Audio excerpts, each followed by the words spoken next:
this post may be in conflict a little bit with what the bug lady teaches in her buyer's rep classes. So you need to kind of take it with a grain of salt, and also with the understanding that Becky is usually more right than me on virtually every subject. So again, kind of take this with a grain of salt, but there may be something interesting to listen to. What we're talking about is buyer's rep forms, and what my take on buyer rep forms is. And for the most part, I think that they're they're crap, and well, at least have the essence of crappiness about them. So why do I say that? A buyer's rep form is a contract.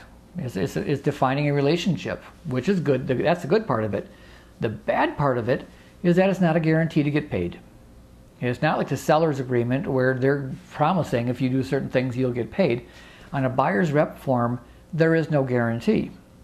I've sat in a lot of arbitration hearings, and invariably one of the agents will say, well, but I had a buyer's rep form with him. I deserve this commission. And that's not the case.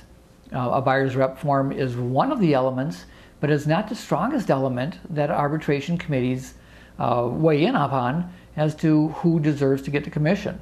And most times, I've seen it carry very little weight in arbitration. So, what good is it if it's not a guarantee to get paid? Well, for me, I think it's a really good opportunity to open up an honest relationship or an honest conversation with your client and talk about how we get paid, the benefit of getting representation, as opposed to going from agent to agent to agent and not getting representation, or going to dual agency. It's a right of representation. And people need to know how things work. I don't think most of our customers understand how we get paid, and the weirdness that as a buyer's rep, you're getting paid actually by the seller. And it's not actually by the seller, but it's by the seller's agent, but it still is. The seller is the one who's responsible for paying our commission. So I think that honest, open conversations are really the way to go, and a buyer's rep form, if used in this manner, can increase that relationship or make a better relationship.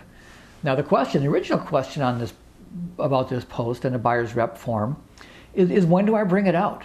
When do I spring it upon this unsuspecting client and saying, here, sign this contract with me? Everyone's got their own way of doing it.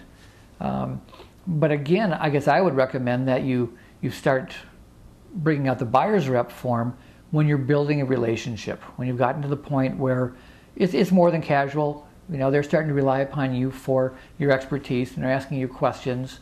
We all know that you've got to do your agency relationship at the first meeting of substance, and it may be a time to bring the buyer's rep form out. But I kind of think once you've built that relationship and they're trusting you, that's the time to bring it out and explain to them honestly and openly the benefits of working with you as an agent. I like to use it as a tool to strengthen that relationship, to make it better, to increase the loyalty, and on both sides, the loyalty especially though of your buyer towards you. And I think that open, honest conversations will do this and ultimately bring you more business. And that's what it's all about.